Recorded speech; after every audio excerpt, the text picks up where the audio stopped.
Welcome or welcome back to my channel.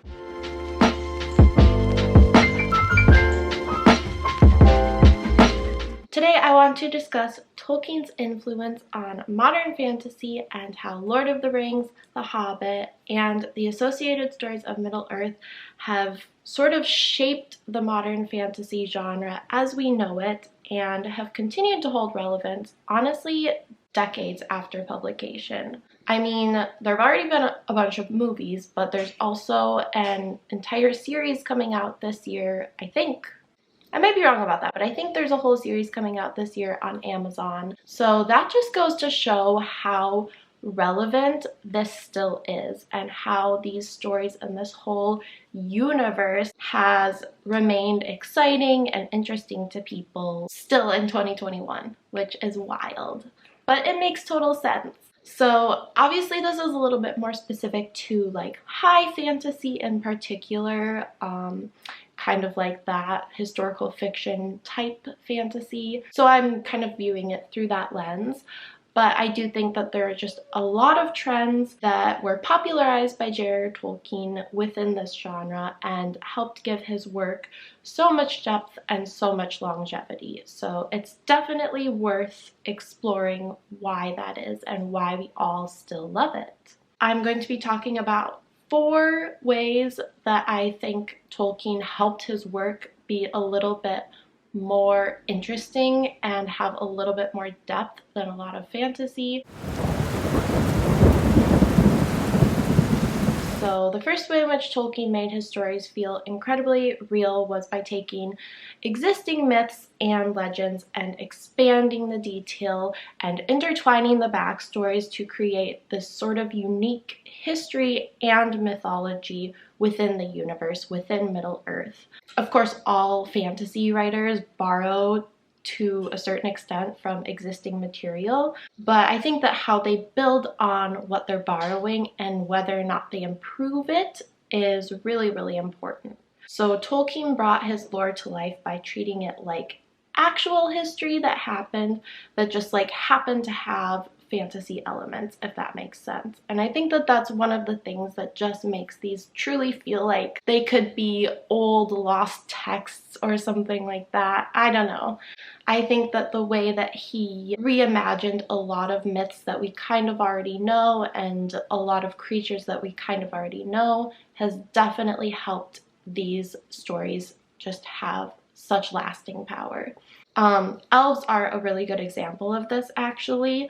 They're existing fantasy beings that Tolkien expanded upon by creating, languages and history. And while what is described as an elf has varied considerably throughout history, Tolkien kind of took the typical Northern European description for his own elves, which are tall, beautiful, supernatural, sort of humanoid beings, and then he also made them immortal. So including this immortality introduces another element that provides for more depth to the elves and informs some of their culture, such as the way that they are intensely monogamous and they marry for love.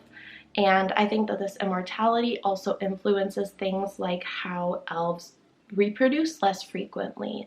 And so it's definitely an interesting component that he added to this existing mythology to just make it that much more interesting. Orcs are kind of another example that are a newer creature, but they're definitely sort of borrowed, somewhat inspired by Beowulf and existing goblins and things like that. But then, of course, Tolkien just kind of took that and reimagined it. And again, it's kind of about the way in which he reimagines these things and just gives them that much more depth. Honestly, I could go on, but this video would be really, really long, so I'm just going to leave it at that and move on to another key component. So another key component to making Tolkien's stories feel a lot more complete was his affinity for languages. So he was definitely, we say he's an amateur linguist, the reality is no, he was straight up constructing languages. It's pretty phenomenal when you think about that he created this entire world and languages to go with it. I'm definitely partial to this feature since I studied linguistics, so I'm just gonna kind of nerd out about it for a minute. But he really had such an incredible understanding of the importance of language and culture and how these are so connected. His incorporation of linguistics into high fantasy made the stories feel much more similar to existing mythology and lore, again, kind of like Beowulf, because it's got this depth in the language. And we see this expanded mythology in the construction or creation of languages, such as the Elvish languages, Kenya's Sindarin, and these actually have their complete own historical linguistics. So there is even what one could consider Proto-Elvish or like Old Elvish, which is kind of similar to Proto-Germanic or Old German. And I'll even include like the Elvish language history tree. It's just fascinating that he didn't just create them, but he understood that the way languages evolve is a lot like how culture evolves, and it's really relevant to history. So I think it's so cool that he even included primitive Kendian within his language family. Like, I just think that that is such a cool feature, and that shows that he was definitely just a linguist through and through. The next important component within Tolkien's influence that I want to talk about is religion.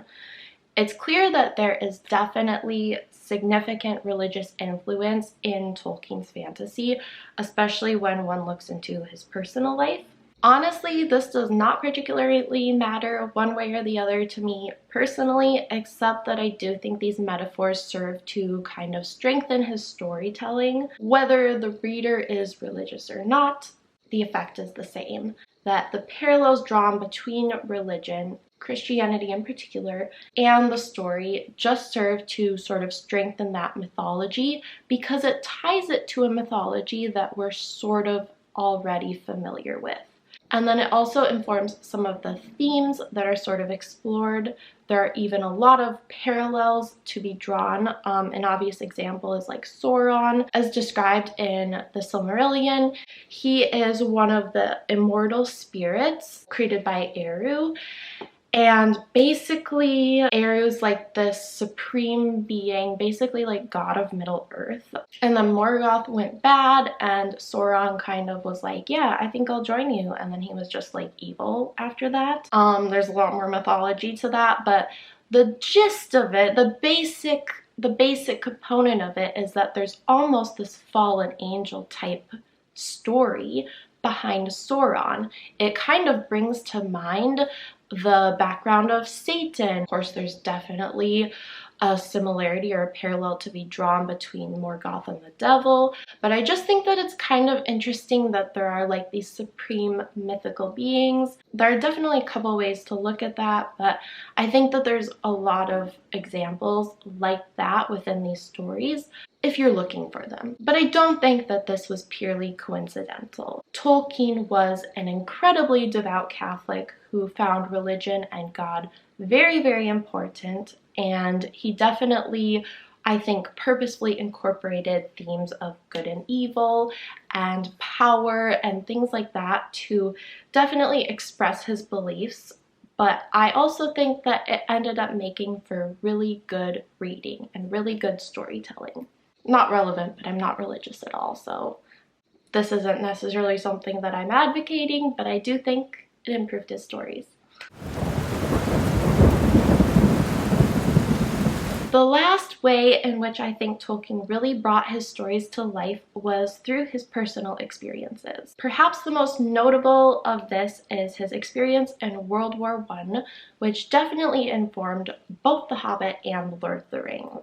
There are a lot of people who can speak to this in much more depth than I can because I am not like a Tolkien historian, but in general, Tolkien's experience in literal trench warfare was obviously horrible, but definitely allowed him to write battle sequences and really gritty kinds of things, and include his own depictions of war and have them have some realism to them, even though they're fantasy. It has definitely even been considered that Lord of the Rings was an allegory for Britain joining the war, although I'm not sure whether or not this was Tolkien's intention. This would be something I'd be really curious about, so if you have more knowledge on that, definitely leave it below, because I would definitely be curious to know more about that. But another notable influence from his personal experience was rural or pastoral British culture, playing into heavily influencing Hobbit culture.